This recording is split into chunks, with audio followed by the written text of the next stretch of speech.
Hello guys, welcome to the CIMA pre-scene analysis for the strategic case study exam that is coming up this November. For those that will be sitting for the exam this November, and also for those that will be sitting for the exam in February 2023. So this is a pre-scene analysis. I hope you find it very useful. I've divided this analysis into about 6 parts, and this is part 1 of it. And part 1, those parts are the ingredients that I believe are very necessary for you to pass this examination. So the first part is you need to understand your role within the company. The second part is you need to understand the industry.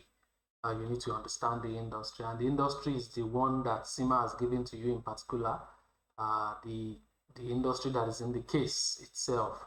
I know it is not uncommon for you to try to understand what is happening in the real world industry, try to compare it with what is going on in the case study.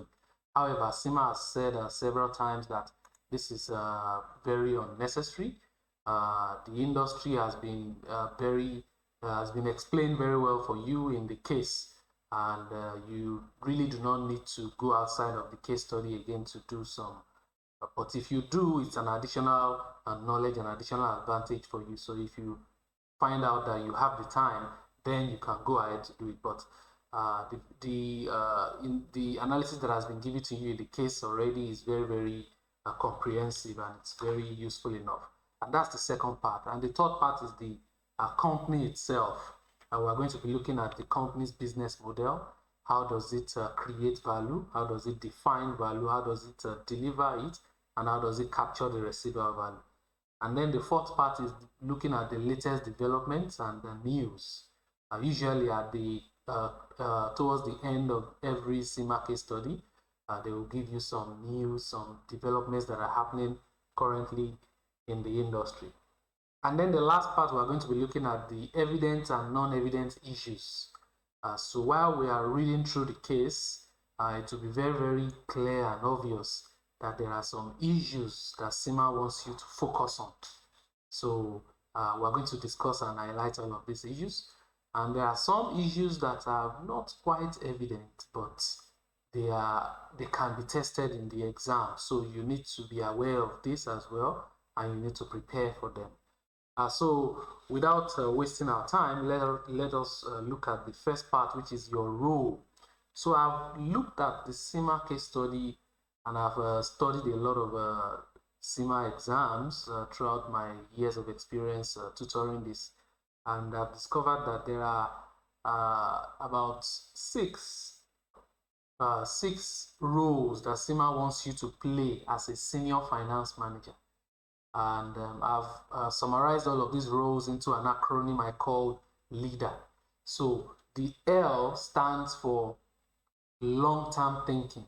So if I come here, first of all, you see your role in the introduction part of the exam.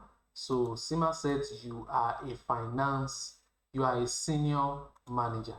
So understanding your role as a senior manager means understanding that you are a leader. You are a leader. The L there stands for long-term mindset. That means whatever solution that you are giving to CIMA in the exam, it must be evident in your solution or your suggestions or whatever decision that you are suggesting.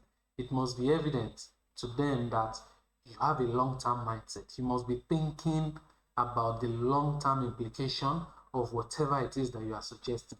You must be thinking about the long-term implication of whatever it is that you are suggesting on the company's growth, on the company's revenue, on the company's reputation, and what is the long-term implication of that thing on the company's overall objectives as well.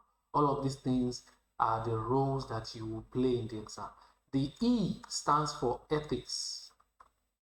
It must be quite evident in your exam as well, in your conduct, that you are highly ethical.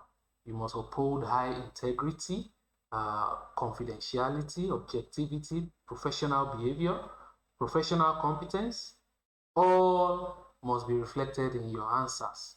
It must not be, you must not be giving suggestions that lack ethical principles. You must not be giving suggestions that are unethical. You must not be telling the company to engage in unethical business practices. These are what I mean. And the A means that you are an agent of change. What do I mean by this? That means you articulate what change is needed within the company and why. You must be able to articulate what change is needed within the company and why.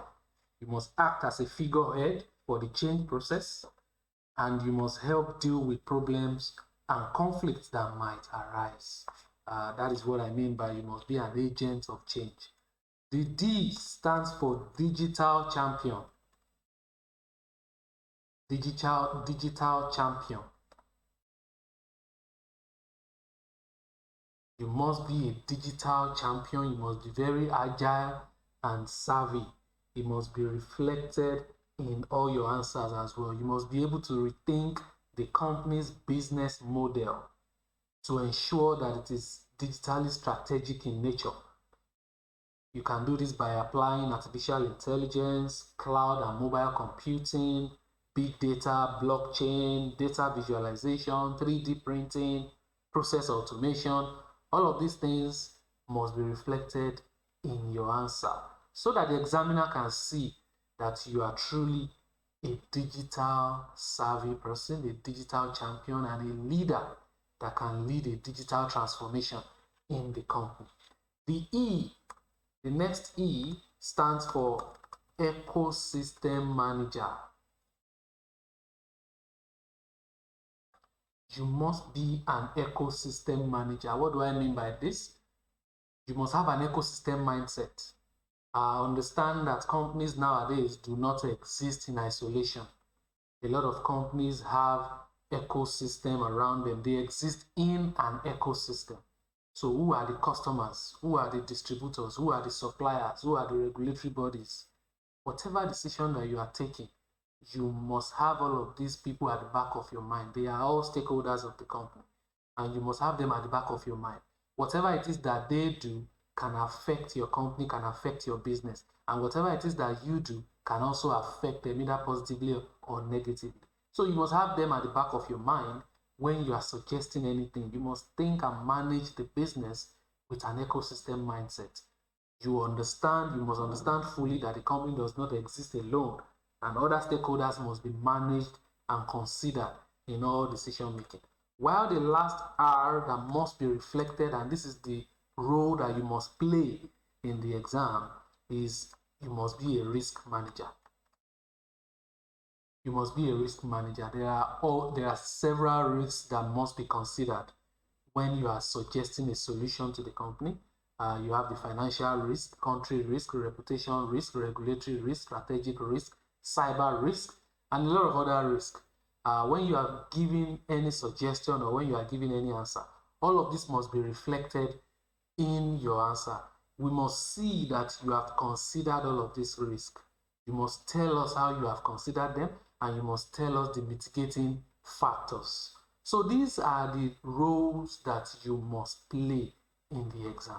So when CIMA tells you you are a senior finance manager in Hottayr's finance function, basically what they are telling you is you are a leader.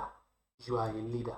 You must have a long-term mindset. At the strategic level, that is what is expected of you.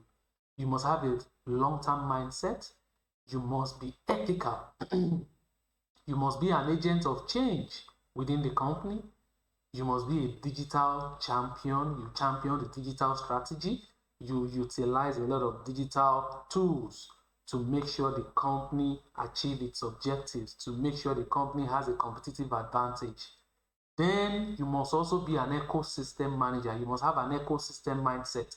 There are a lot of stakeholders that you must manage at the same time. And then you must be a risk manager. This is your role within the company, and this is the role that you are expected to play within the CIMA examination. I hope you understand very well. So if you have any other question, if you have any question that you would like to ask, you can just put them in the comment section. We'll be very, very glad to attend to your question. I'll move on to the part 2 now. In the part 2, we'll be discussing about the industry that Hottayr operates, which is the central heating system industry.